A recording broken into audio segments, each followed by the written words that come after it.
Hello friends, welcome back to my channel universe of answer stories. तो चलिए शुरू करते हैं हमारे स्टोरी के नेक्स्ट पार्ट को। इस पार्ट की शुरुआत वहीं से होती है जहां पर पिछला पार्ट ख़त्म हुआ था, यानी कि असिस्टेंट सोंगलेन हमारे वांगजी को उनके असलियत के बारे में बताने के लिए जाने ही वाला था, लेकिन तभी अचानक से कहीं पर जियांगचक टपक पड़ता है। के बाद हमें दूसरी तरफ विंग का सीन दिखाया जाता है जहां पर हमारा विंग इवेंट के अंदर लानवांगजी के पास जाने के लिए कोशिश कर रहा था, लेकिन हमारा विंग के अपीयरेंस की वजह से उसका सिक्योरिटी गार्ड उसे अंदर नहीं जाने दे रहे थे। लेकिन तभी मिंग्याओ आकर उसका मदद करता है उस इवेंट के अंदर जाने के लिए। उसके बाद वो हमारे विंग की ओर देखकर कहता है, तुम हमारे सर के केयरटेकर हो, जिसे सुनकर विंग अपने सर को हाँ में हिला देता है। उसके बाद वो वहाँ से लानवांगजी की ओर चला जाता है और उन दोनों एक दूसरे से देखकर बातें करने लगते हैं। लेकिन थोड़ी देर बाद मिंग्याओ जब लानवांगजी को मिलने के लिए आता है, हमारा लानवांगजी मिंग्याओ को पहचान नहीं पाता। जिस चीज़ को हमारा विंग जब रियलाइज़ करता है तो वो वांगजी का मदद करता है, ये कहकर कि सर, आप मिस्टर मिंग्याओ से कुछ कहना नहीं चाहते। उसके बाद होना क्या था, हमारा लानवांगजी बिल्कुल ही अपना फुल 100% अटेंशन मिंग्याओ को देने लगा, क्योंकि वो मिंग्याओ का बहुत ही बड़ा वाला फ़ैन था। उसके बाद हमें लानवांगजी एंड विंग को अकेले में दिखाया जाता है, जहाँ पर लानवांगजी विंग की ओर देखकर कहता है, आज मुझे लगता है कि मिंग्याओ को मैं बहुत ही ज़्यादा पसंद आ गया होगा, क्योंकि मेरी तरह रिच हैंडसम गाय उसे कहीं पर नहीं मिलेगा। लेकिन तभी उन दोनों को मिंग्याओ के चिल्लाने की आवाज़ सुनाई देता है, क्योंकि मिंग्याओ के असिस्टेंट को चोट लग गया था, जिसकी वजह से वो सभी लोग मिलकर उसके असिस्टेंट को हॉस्पिटलाइज करते हैं। जिसके बाद मिंग्याओ परेशान होकर वांगजी की ओर देखकर कहता है, बॉस, अब मैं क्या करूं?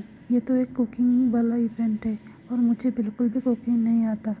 जिसे सुनकर वांगजी उस इवेंट में प्रेजेंट सभी लोगों को और देखकर पूछता है, उन सब में किसको कुकिंग आता है? जिस बात को सुनने के बाद कोई अपना हाथ खड़े नहीं करता, क्योंकि वहाँ पर किसी को भी कुकिंग नहीं आता।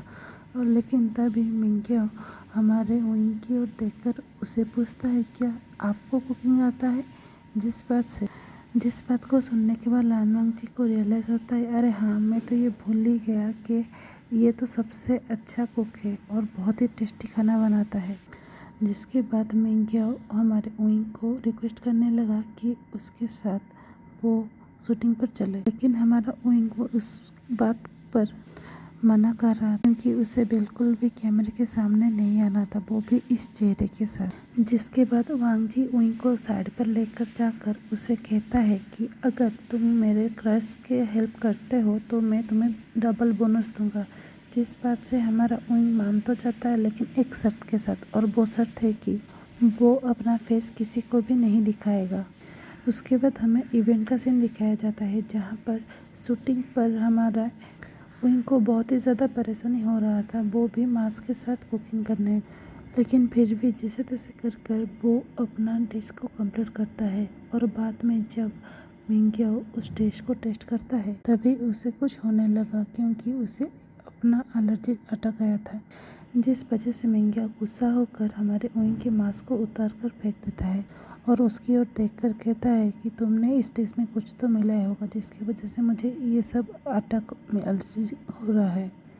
जिस बात को सुनने के बाद सभी लोग बहुत ही ज़्यादा हैरान हो गए और वो सभी लोग विंग की ओर शक की नज़र से देखने लगे। लेकिन तभी मिंग्याओ अचानक से बेहोश हो जाता है, लेकिन विंग वो सिर्फ मिंग्याओ के ऊपर अपना नज़र गड़ाते हुए उसका ख्याल कर रहा था, ताकि वो होश में आ जाए, क्योंकि जो भी कह लो वो उसका दोस्त है।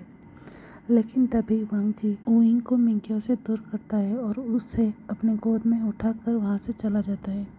उसके बाद हमें थोड़ी देर बाद का दिखाया जाता है, जहाँ पर हमारे मिंग्याओ को होश आ गया था और उसका मैनेजर हमारे वांगजी की ओर देखकर कहता है कि सर, क्या आपके स्टाफ को पता नहीं था कि हमारे मिंग्याओ को पीनट से एलर्जी है, या फिर आपके केयरटेकर ने ये सब कुछ जानबूझ के किया है? जिस बात को सुनने के बाद वांगजी मिंग्याओ की ओर देखकर कहता है, तुम चिंता मत करो, मैं एक्चुअली सच क्या है उसका पता लगा कर ही रहूँगा।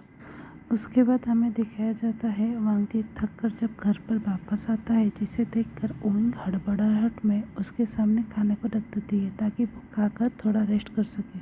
लेकिन हमारा वांगजी ओइंग को और शक भरी नज़रों से देखने लगा, क्योंकि उसके दिमाग में उसके मैनेजर के कहने मिंगियो के मैनेजर की सारी बातें घूमने लगे था। और ओइंग से पूछता है, क्या तुम सच में मिंगियो के खाने में पीनट्स मिलाया था ताकि उसे एलर्जी हो सके और उसका फेस बिगड़ सके, क्योंकि वो तुम्हारा क्रश में निमिंजू के साथ रिलेशनशिप में है। जिस बात को सुनकर हमारे ओइंग को थोड़ा बुरा तो लगता है, लेकिन वो बॉस मैंने खाने में कुछ नहीं मिलाया था और मैं तो मिंगियो का भी बहुत बड़ा फ़ैन हूँ। जिसे सुनकर हमारा वांगजी कुछ नहीं कहता और खाने को बीच में ही छोड़कर वहाँ से चला जाता है, जिस चीज़ से हमारे ओइंग को इतना बुरा लगता है कि वो वहाँ से भागकर अपने कमरे में जाकर रोने लगता है कि उसे इस चीज़ का बुरा लग रहा है कि वांगजी उसके ऊपर ट्रस्ट नहीं कर रहा है और उसके ऊपर इतना बड़ा इल्ज़ाम लगा रहा है। जिसके बाद हमें दिखाया जाता है वांगजी इन्वेस्टिगेशन के लिए हमारे मिंगियो के मेकअप रूम पर आया था, जहाँ पर असलियत जानने के लिए सबूत जुटा सके। और तभी उसे डस्टबिन के अंदर एक चॉकलेट की पैकेट मिला, जहाँ पर वो चॉकलेट किसी और चीज़ का नहीं, पीनट का था। उसके बाद वो अपना सीसीटीवी फुटेज को चेक कर बताए और जिसके बाद ये क्लियर हो गया था कि इस सारे चीज़ में ओइंग का कोई भी गलती नहीं था और जिस इंसान का गलती था वो तो अभी हॉस्पिटल में पड़ा है, यानी कि ये सारा साजिश हमारे मिंगियो के असिस्टेंट का ही था। उसके बाद हमें नेक्स्ट डे का सीन दिखाया जाता है, जहाँ पर जब हमारा ओइंग सोकर उठा तो वो देखता है कि वहाँ पर एक लेटर जो कि निमिंजू के नाम का था वो पड़ा हुआ है, जिसे देखकर वो खुश होकर उस लेटर को जब खोलता है तो देखता है वहाँ पर निमिंजू ने उसे पास वाले पार्क पर बुलाया था, जिस चीज़ से हमारा ओइंग अपने आप को कंट्रोल नहीं कर पाता और रेडी होकर उस पार्क के लिए निकल जाता है। लेकिन जाकर देखता है कि उसके सामने कोई और नहीं मिंगियो था, जिस चीज़ से हमारा ओइंग थोड़ा शॉक हो जाता है। और तभी मिंगियो ओइंग की ओर देखकर कहता है, तुम अब कब तक भागोगी और कितना एक्टिंग करोगे, क्योंकि मैं तुम्हें बहुत पहले ही पहचान चुका हूँ। जिस बात से हमारा ओइंग का होश ही उड़ जाता है। तभी दूसरी तरफ जब वांगजी को निमिंजू के नाम से आया हुआ लेटर मिला, जिसे देखकर वो बहुत ही ज़्यादा हैरान हो जाता है और ये मन में सोचता है, क्या ओइंग चुपके से निमिंजू से मिलने के लिए गया है। दूसरी तरफ हमें ओइंग को दिखाया जाता है, जो मिंगियो की ओर देखकर कहता है, अगर तुम्हें पहले से पता चल गया था तो तुम सभी को क्यों नहीं बताई कि ये मैं हूँ।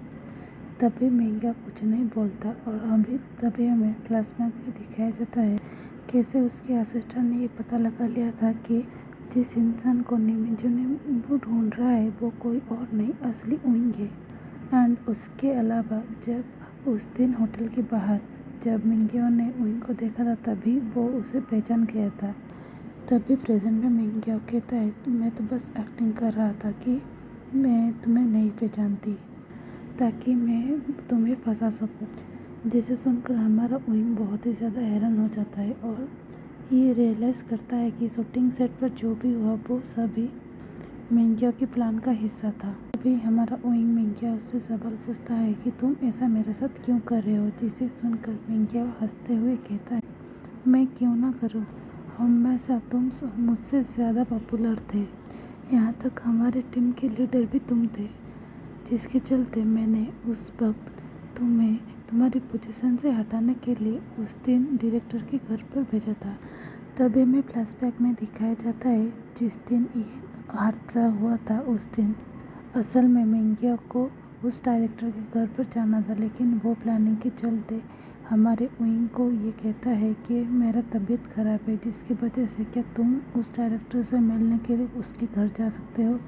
जिसके बाद ओइंग के जाते ही वो सारे रिपोर्टर्स को बुलवा कर ओइंग को फंसवा दिया था, लेकिन उसे लगा था कि बाद उसके टीम का लीडर वो बन जाएगा, लेकिन उसे ये बिल्कुल भी यकीन नहीं होता जब उनकी टीम को ही डिसबैंड कर दिया जाता है। जिस बात से हमारा ओइंग इतना गुस्सा हो जाता है कि वो डायरेक्ट मिंगियो को थप्पड़ मार लेता है, जिससे हमारा मिंगियो पागल की तरह हंसते हुए उसकी ओर देखकर कहता है, मैं तो हमेशा से तुम्हारे बर्बादी का प्रेयर कर रहा था। तुम्हारी वजह से मुझे वो पॉपुलैरिटी नहीं मिली जिसके मैं हकदार हूँ, लेकिन तुम उससे भी तो ज़्यादा चालाक निकले। तुमने डायरेक्ट हमारे कंपनी के सीईओ को ही फंसा लिया, जिसके चलते तुम इस कम इंडस्ट्री में वापस आ सको, वो भी एक प्रॉपर कमबैक। लेकिन चिंता मत करो, मैं ऐसा कभी नहीं होने दूंगा, क्योंकि मैं यहाँ पर सारे रिपोर्टर्स को बुला चुका हूँ और वो सभी लोग कुछ ही देर में यहाँ पर आ जाएंगे। उसके बाद मैं सभी के आगे ये ऐलान कर दूंगा कि तुम असल में कोई और नहीं, फेमस आइडल बेबूशान हो, जो अब बिल्कुल भी भद्दा दिखता है। और ये मत भूलो कि इस सारे चीज़ों में लालमोहन जी तुम्हारा कोई मदद नहीं करेगा, क्योंकि वो मेरा सबसे बड़ा फ़ैन है और वो मेरे लिए कुछ भी कर सकता है। तभी में दिखाया जाता है उनका नज़र किसी पे पड़ता है, जिसे देखकर वो इतना शॉक हो जाता है कि वो कुछ नहीं कह पाता और एक स्टैचू बन जाता है। तो आज के लिए बस इतना ही। अब हम नेक्स्ट पार्ट में देखेंगे वो इंसान कौन है और आगे हमारे ओइन की ज़िंदगी में क्या होगा। तो मिलते हैं नेक्स्ट पार्ट में। और हाँ, अगर आप लोगों को ये पार्ट पसंद आ रहे हैं तो इसे लाइक कीजिए, अपने दोस्तों के साथ शेयर कीजिए और ढेर सारे कमेंट भी कीजिए और मेरे चैनल को सब्सक्राइब करना मत भूलिए। Thanks for watching.